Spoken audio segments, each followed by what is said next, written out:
Christopher Hitchens. Let's go to Cambridge, Maryland. Good morning. Good morning. Good morning. Thank you very much. Mr. Hitchens, I have three direct questions, short questions for you, please. Do you feel that Israel has a right to exist within secure borders? Do you feel that the United States should intervene should Iran or Russia try to close the Straits of Hormuz? And would you seek relief from a 24-hour shoot-on-site curfew from any quarter in which relief might be found? Thank you. All right, thanks for the call. Very good questions, and I think I know what you're trying to pin me down on. On the first, yes, I do, but I think the securely recognized borders should not allow for Israeli colonization or occupation of the territory of its neighbors, which is what it's doing now. The right to exist argument has been used now to the point where what it's going to mean is that the Israel you're talking about will include the annexed and illegally occupied West Bank. So the right to exist argument is going to rebound on those who use it unclearly and who don't say what they mean by Israel. It's very interesting, the Israeli government has never said where it thinks the borders of Israel really ought to be and what it would settle for. I think it would be an immense help if Israel's going to insist on the right to exist, if it tells us where it thinks Israel's boundaries should be. Every other country does do that.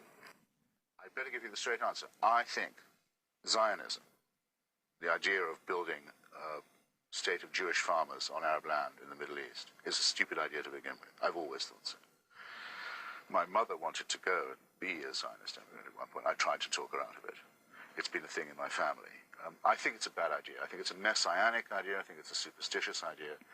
And I think so the idea of Israel's right to exist is... Well, now that it's there, has no play with you. Many states are founded on injustices or foolishness and bad ideas. And boundaries are drawn by all kinds of political... Yeah, it doesn't mean that anyone can just come and evict or destroy them. And I'm not saying that. But I think I'd have to say, so as not to seem shady, I've always thought it's a silly, messianic, superstitious nationalist idea, and it's a waste of Judaism. And it guaranteed a quarrel with the Arabs because it meant we're going to take away from you what's most precious, your land, by trying to make Jews into peasants. Already a silly idea. That's not the way to rescue Central European Jewry, make them into farmers in Palestine. Guaranteed an injustice to the Arabs, which now anyone can see, and is now entering its third, fourth generation. Fourth generation of Palestinians brought up either in exile or dispossession or under occupation and humiliation. And now we know something has to be done to address what is part of the original, let's not call it original sin, original misconception of the thing. So I've been writing in favor of the Palestinian homeland all my life, and I'm no more, no less in favor of it than I was because of recent events. And now the Bush administration is in favor. It's a matter of principle. And now the Bush administration is in favor of it. Well, yes, they were edging towards it. It's a pity about the timing, because they were edging towards it before. I don't want it to look as if they did it as a concession. But it should be a matter of principle. If Jews born in Brooklyn have a right to a state in Palestine, then Palestinians born in Jerusalem have a right to a state in Palestine. Anyone who doesn't agree with that principle, I think, is suspect. I think most people do. They do, but but why in that case do we have the one and not the other? After all, it's America that pays for all this, and arms the Israelis, and is very much involved in it. If it's a matter of principle, then we should have witnessed to it a bit more forcibly than we did.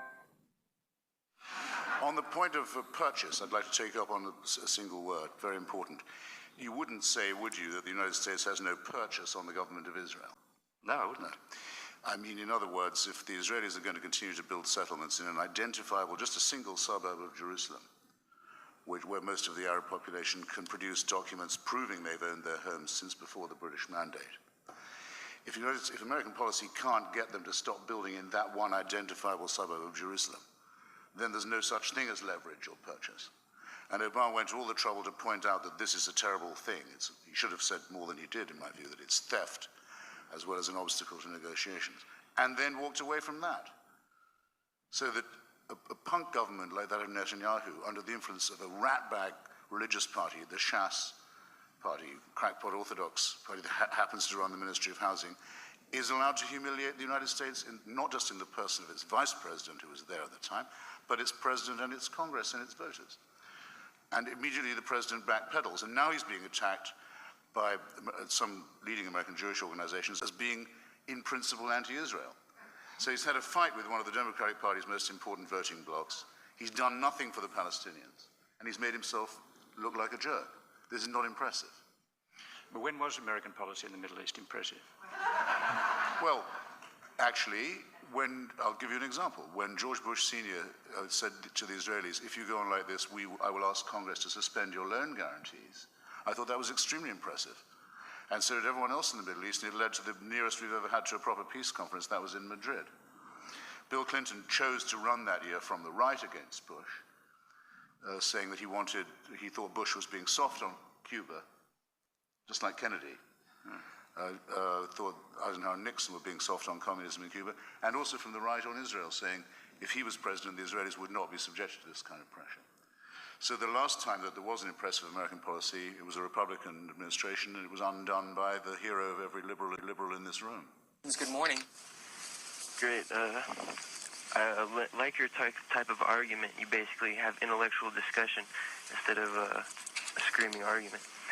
I'm a libertarian, basically on the opposite side of the spectrum as you. But I wonder if you could clarify a couple things for me. I believe Palestine was the entire area covering Israel and Jordan. I wonder if you could tell me at what point the Palestinians went to Jordan, and I realized they were kicked out when they blew up some passenger jets or something. And are you familiar with that? Yes, I think more than you are, by the sound of it. I'm not sure. Well, go ahead. Basically revolved around the Palestinians that were from Israel. I don't understand if there's 22 Arab states, why they have to take over Israel. Well, there are 49 American states. If someone told you couldn't, apart from the one you're sitting in, if someone told you actually we would rather have your bit of Los Angeles for ourselves, from now on, this will only be this. You can only be a landholder or a householder here if you profess the, let's say, Muslim or Buddhist faith. Otherwise, get out. This bit's ours.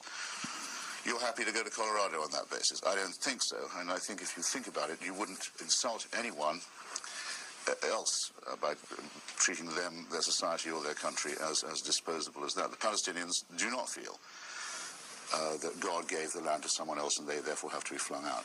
And I completely agree with them. They've every right to resist that ridiculous proposal. Cape Cod, Massachusetts. Go ahead, please. Good morning. A question for Mr. Hitchens, please. You're on. Ask away. Do you believe it's healthy for the United States to be so much influenced by Israel? We are a large country. They are very small, but they have much influence in the media and especially in politics. Thanks. Well, believe me, I know, I believe I understand the question, and there are various tones of voice in which it can be asked, including a tone of voice that I don't like, that suggests that there's a sort of covert Jewish hand that directs U.S. policy, which is not true, and very often clusters with other forms of unpleasantness. I do think that the United States gives far too great a proportion of its military aid budget to Israel and in return asks for insufficient Israeli responsibility. The Israelis are the custodians of the West Bank by an act of war. Their occupation of it is not recognized as legal. I've already said what I think should happen about that. There should be a West Bank state. The United States could make that difference. You could say to the Israelis, we will defend the existence of a Jew or a Jewish state in Palestine. We will not underwrite it becoming an expansionist and colonial state. If you want to do that, you pay the difference yourself. That alone would have probably solved the problem by now. And I do wish, yes, if you want to put it like that, that there was more cogent discussion along those lines in both the media and in Congress. And as for the Israelis, everybody knows that, because I mustn't seem to duck that question, because I know how toxic it is. Everybody knows that if you want to occupy people against their will, if you want to be the governor of another people who haven't chosen you, you will end up visiting terrible cruelty on them. There certainly cannot be a humane occupation. The majority of Jewish people in the diaspora and in Israel have for a long time favored a two-state solution to this problem. It's a national question. It's a land question. This is also the expressed view of the United States Congress, of American Jewry, of the United Nations, of the European Union, and of the Palestine Liberation Organization. It's what the majority of people involved in this view want. Why can't they get what we all want? Why is it made impossible? Because in both communities, the veto is held by the party of God. In the first case, by the messianic settlers, who think that by establishing fait accompli by violence and stealing other people's land in the name of the Jewish people and in the name of God, they can help to bring on the Messiah. If only, so we get all the Arabs out of this area and all the Jews in, gathered, then the Messiah would come, finally, after such a long, sweaty wait. של עם ישראל, אנחנו הבנים של יעקב. ברצונו הקדוש ברוך הוא נתן לנו, ברצונו הקדוש ברוך הוא נתן לנו. שיבוא משיח, בן דוד, אתם כולכם, תצלם רגע את כולם, תצלם את כולם. אתם כולכם, אתם תהיו עבדים שלנו, אם תהיו ראויים, אם תתנהגו יפה. אתה רואה את הציצית הזאת? על כל ציצית אחת כזאת אתם תתפסו, ואתם יודעים שזה האמת. אז עכשיו, כדי שיהיה הכל בשלווה, ואנחנו רוצים שיהיה בשלווה, חצי אני גם רוצה לזרוע, וחצי אתם תזרעו. בסדר? ואתם, אם אנחנו נרצה, אתם תהיו העבדים שלנו. רק אם אנחנו נרצה. עכשיו, כרגע, אנחנו לא רוצים לעשות בעיות. אנחנו אומרים, אתם רוצים לחם, אנחנו רוצים לחם. אזרח חצי, בסדר, אנחנו ניתן לכם לחם, אבל אנחנו, זה אדמה שלנו, לא ניתן לך. מותק, אמרנו שיש שלום ויש שתי מדינות. מדינה ב-77, תלך תעשה לחם במדינה שלך. פה זה המדינה שלי. לא, זה לא נכון. זה לא נכון.